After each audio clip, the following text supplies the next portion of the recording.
एकतर तू राहशील किंवा मी राहीन अशी देवेंद्र फडणवीसांबद्दल काही दिवसांपूर्वी उद्धव ठाकरेंनी भाषा केलेली होती. उद्धव ठाकरेंचे क्रमांक 1चे शत्रू हे देवेंद्र फडणवीस आहेत हे अवघ्या महाराष्ट्राला माहिती आहे. मात्र तेच देवेंद्र फडणवीस आता उद्धव ठाकरेंसाठी जवळचे होऊ लागलेले आहेत का? अचानकपणे देवेंद्र फडणवीसांबद्दल उद्धव ठाकरेंना सॉफ्ट कॉर्नर वाटू लागलाय का? अशी वक्तव्य त्यांची आहेत. विचार करा, ऑपरेशन टायगर हे ऑपरेशन देवेंद्र आहे असं जेव्हा उद्धव ठाकरे म्हणतात ना, तेव्हा त्यांच्या बोलण्यात आकस नव्हता, द्वेष नव्हता. उद्धव ठाकरे काय म्हणालेले होते, तर देवेंद्र फडणवीस हे भविष्यातले पंतप्रधान पदाचे दावेदार आहेत आणि म्हणूनच अमित शहा त्यांचा पत्ता कट करण्यासाठी एकनाथ शिंदेंना बळ देत आहेत असा तर्क उद्धव ठाकरेंनी मांडलेला आहे. आता उद्धव ठाकरेंचा हा तर्क किती योग्य आहे, विश्लेषण पूर्ण आहे का तुम्हाला समजून जाईल. कारण आत्ताच्या घडीला उपपंतप्रधान पदाचे सगळ्यात मोठे दावेदार हे मानले जात आहेत अमित शहा. केंद्रीय मंत्रिमंडळाच्या विस्तारानंतर अमित शहा यांच्याकडे उपपंतप्रधान पद येऊ शकतं असं मानलं जात आहे.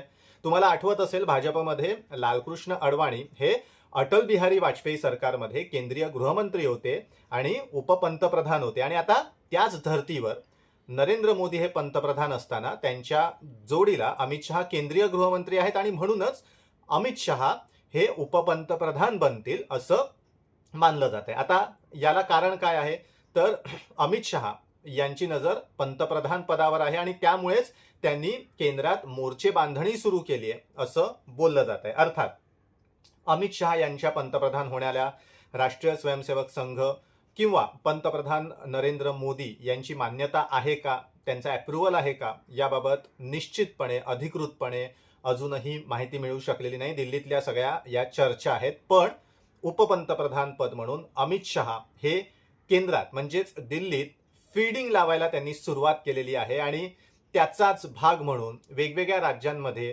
ऑपरेशन टायगरच्या धर्तीवर वेगवेगळी ऑपरेशन राबवण्यात येत आहेत. म्हणजे पंजाबमध्ये झाले 16 खासदार आले, बंगालमधनं 20 खासदार आले, महाराष्ट्रात आता शिवसेनेच्या खासदारांची संख्या जवळपास 13+2 म्हणजे राज्यसभेचे 2 अशी 15 झालेली आहे.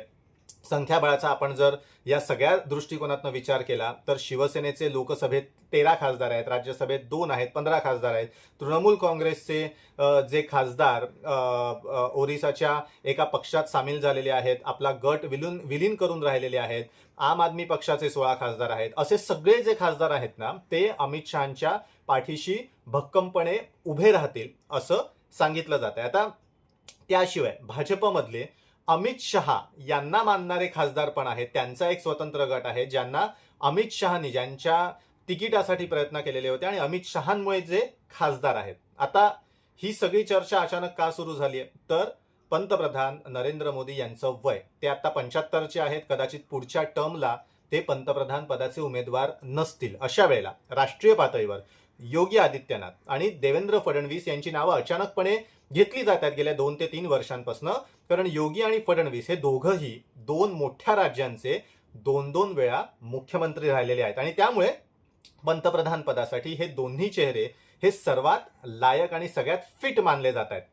आता खरं बघायला गेलं तर अमित शहा यांच्या राजकीय महत्वाकांक्षा पंतप्रधान बनण्यासाठी अगदी नैसर्गिक आहेत. कारण नरेंद्र मोदी असतील, गुजरातचे मुख्यमंत्री होते, तेव्हापासनं अमित शहा हे कायम नंबर 2 राहिलेले आहेत. पंतप्रधान बनवण्यामध्ये मोदींना अमित शहा यांच्या रणनीतीचा हा सर्वोच्च वाटा आहे. पण रणनीती असोत किंवा जमीन पातळीवर काम करणं असोत, अमित शहा हे कायम नंबर 2 राहिले आहेत. नंबर 1 कायम मोदी राहिलेले आहेत. मोदी पंतप्रधान बनल्यानंतर किंवा दिल्लीत आल्यानंतर अमित शहा गुजरातचे मुख्यमंत्री होऊ शकले असते. पण त्यावेळेला नरेंद्र मोदींना अमित शहांची गरज केंद्रात होती आणि म्हणजे दिल्लीत होती आणि म्हणूनच मोदींनी अमित शहांना दिल्लीत बोलवलेलं होतं. त्यामुळे गुजरातचे मुख्यमंत्री होण्याची अमित शहा यांची संधी तेव्हा हुकलेली होती.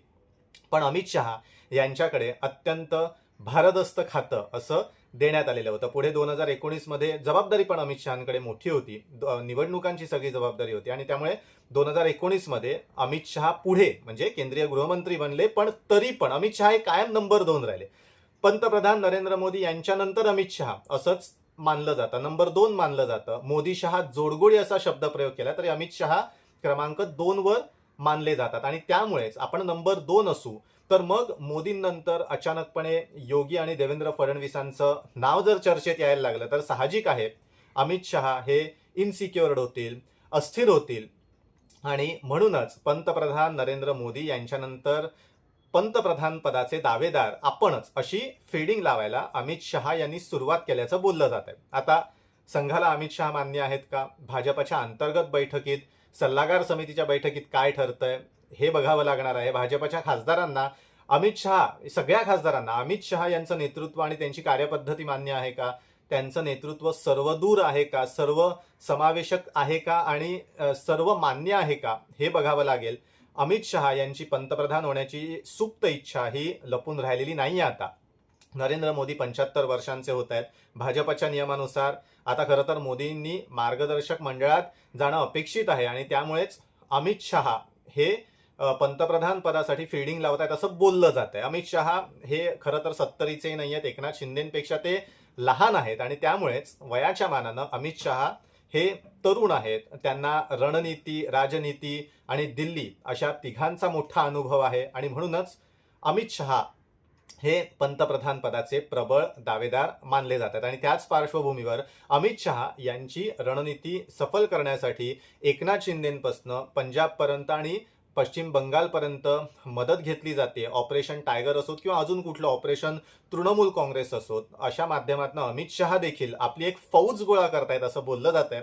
आता या सगळ्याचा फटका देवेंद्र फडणवीसांना कसा बसतोय, तर त्यांचा पत्ता कट होतोय का अशी भीती वर्तवली जाते. देवेंद्र फडणवीस स्वतः कधीही म्हणत नाहीत की ते पंतप्रधान पदाचे दावेदार आहेत, पण महाराष्ट्रात ही चर्चा नेहमी रंगते. एक मराठी माणूस पंतप्रधान व्हावा अशी इच्छा अनेक दिग्गज महाराष्ट्रातल्या राजकीय नेत्यांनी बोलून दाखवले. जेव्हा जेव्हा मराठी माणूस पंतप्रधान पदासाठी त्याचं नाव घेतलं जातं किंवा सर्वोच्च पदावर जाणार अशी चर्चा रंगते, तेव्हा तुम्हाला आठवत असेल शिवसेना ही मदतीला धावते. प्रतिभाताई पाटील या काँग्रेसकडनं किंवा युपीए आघाडीकडनं जेव्हा राष्ट्रपती पदाच्या उमेदवार होत्या, तेव्हा बाळासाहेब ठाकरेंनी आपली सगळी ताकद त्यांच्या पाठीशी उभी केलेली होती. ते एनडीएचे भाग होते.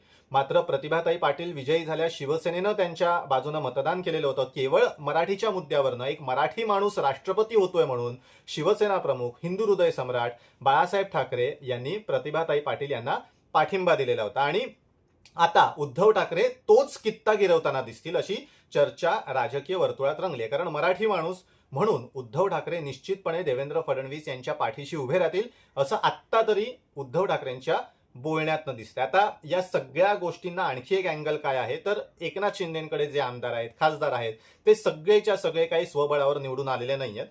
ते भाजपसोबत लढून निवडून आलेले आहेत. म्हणजे महायुतीच्या पाठिंब्यावर हे सगळे आमदार आणि खासदार निवडून आलेले आहेत. आणि हा सगळा जो वर्ग आहे ना, हा खरं तर उद्धव ठाकरे यांना मानणारा वर्ग आहे. एकनाथ शिंदे यांची ताकद खरं बघायला गेलं तर ठाणे शहरापुरती मर्यादित आहे. ठाणे जिल्ह्यातही भाजपच संख्याबळाचा विचार केला ना तर मोठा भाऊ आहे. शिंदेचा बालेकिल्ला असतानाही भाजपनं त्यांना नवी मुंबई, ठाणे, मीरा भाईंदर, कल्याण डोंबिवली, उल्हासनगर अशा अनेक ठिकाणी मोठं होऊ दिलेलं नाही. प्रत्येक ठिकाणी कोणता तरी नेता त्यांनी समोर उभं केलेला आहे. मग गणेश नाईक असतील किंवा मीरा भाईंदरमध्ये नरेंद्र मेहता असतील, आणि तिथे शिंदेंना आडकाठी घालण्याचा प्रयत्न केलेला आहे. तर दुसरीकडे उद्धव ठाकरे यांचं नेतृत्व शिवसेनेत सर्वमान्य आहे. उद्धव ठाकरेंची ताकद कोकणात आहे, उत्तर महाराष्ट्र खानदेशात आहे, मराठवाड्यातल्या 8ही जिल्ह्यात आहे, विदर्भातही आता उद्धव ठाकरे पक्षविस्तार करतायत. आणि त्यामुळे उद्धव ठाकरे यांचे पुढच्याही निवडणुकीत 8 ते 10 खासदार सहज निवडून येतील असं बोललं जात आहे. आणि त्याच पार्श्वभूमीवर उद्धव ठाकरे यांची मदत देवेंद्र फडणवीसांना होत असेल तर निश्चितपणे सगळी समीकरणं बदलतील. अर्थात राजकारणात कोणीही कोणाचा मित्र नसतो आणि कोणीही कोणाचा शत्रू नसतो कायमचा. त्यामुळे आज जरी उद्धव ठाकरे आणि देवेंद्र फडणवीस एकमेकांविरोधात बोलत असले तरी देखील उद्धव ठाकरे आणि देवेंद्र फडणवीस एकत्र येऊ शकतात. कारण एकीकडे एकनाथ शिंदे हे अमित शहाचे जवळचे मानले जातात आणि अमित शहा हे एकनाथ शिंदेच्या माध्यमातून देवेंद्र फडणवीसांना दाबतायत असं एक नरेटिव्ह किंवा असा एक समज महाराष्ट्राच्या राजकारणात पसरतोय. आणि त्याच पार्श्वभूमीवर उद्धव ठाकरे हे देवेंद्र फडणवीसांना कदाचित जास्त जवळचे वाटू शकतात. अर्थात 2019चा अनुभव बघता देवेंद्र फडणवीस उद्धव ठाकरेंवर किती विश्वास ठेवतील आणि देवेंद्र फडणवीस खरंच पंतप्रधान पदाचे उमेदवार होऊ शकतील का, तिथपर्यंत सगळ्या गोष्टी होतील का. कारण अजूनही योगी आहेत, अमित शहा आहेत, हेमंत बिस्व शर्मा आहेत किंवा कदाचित भाजपची धक्कातंत्राची एक पार्श्वभूमी इतिहास बघता कोणतरी वेगळंच नाव हे नरेंद्र मोदींनंतर चर्चेत येऊ शकतं. मात्र आत्ता जी राजकीय पटलावर नावं आहेत ना, त्या सगळ्याचा विचार केला तर देवेंद्र फडणवीस हे पंतप्रधान पदासाठी निश्चितपणे एक प्रबळ दावेदार मानले जात आहेत. योगी पण आहेत, हेमंत बिश्व शर्मा पण आहेत आणि त्याच वेळेला नरेंद्र मोदी यांच्यानंतर क्रमांक 2चे असलेले अमित शहाही आहेत. त्यामुळे एकीकडे शिंदे विरुद्ध ठाकरे सामना आहे आणि दुसरीकडे शहा विरुद्ध फडणवीस, शहा विरुद्ध योगी असा सामना पण आहे. त्यामुळे आता एकीकडे अमित शहा आपली सगळ्या खेळी खेळतायत, दुसरीकडे देवेंद्र फडणवीस आपल्या बाजूनी गोष्टी भक्कम करण्याचा प्रयत्न करतायत. उद्धव ठाकरेंसोबत विमान प्रवास करणं हा खरंच योगायोग होता का? कारण अख्खे ठाकरे पक्षाचे सगळे लोक म्हणजे संजय राऊत असतील, देसाई असतील, हे सगळे त्या विमानात होते आणि उद्धव ठाकरे आणि देवेंद्र फडणवीस यांच्यात चर्चा झाली मनमोकळेपणाने. एकतर तू राहशील किंवा मी राहीन अशी भाषा करणारे उद्धव ठाकरे कुठे आणि देवेंद्र फडणवीसांसोबत विमानात गप्पा करणारे उद्धव ठाकरे, त्याच्यानंतर फडणवीसांबद्दल आपल्या प्रत्येक बोलण्यातनं सॉफ्ट कॉर्नर बाळगणारे उद्धव ठाकरे कुठे, हे सगळं इंटरेस्टिंग आहे. आणि त्यामुळेच ठाकरे फडणवीस हे शहा शिंदेंना भारी पडतायत की शहा शिंदे ठाकरे फडणवीस दोघांचाही पत्ता कट करून आपापल्या ध्येयापर्यंत पोहोचतायत हे बघणं पुढच्या काळात औत्सुक्याचं ठरणार आहे. व्हिडिओ कसा वाटला मला कमेंट करून सांगा. देवेंद्र फडणवीस खरंच पंतप्रधान पदासाठी पात्र उमेदवार आहेत का आणि असतील तर ते तिथपर्यंत पोहोचू शकतील का? एकनाथ शिंदेच्या राजकीय भविष्याबद्दल तुम्हाला काय वाटतं? अमित शहाबद्दल तुम्हाला काय वाटतं? ते पंतप्रधान होऊ शकतील का? ते खरंच पंतप्रधान पदाचे दावेदार आहेत का? याबद्दल तुम्हाला काय वाटतं? आम्हाला कमेंट करून नक्की सांगा.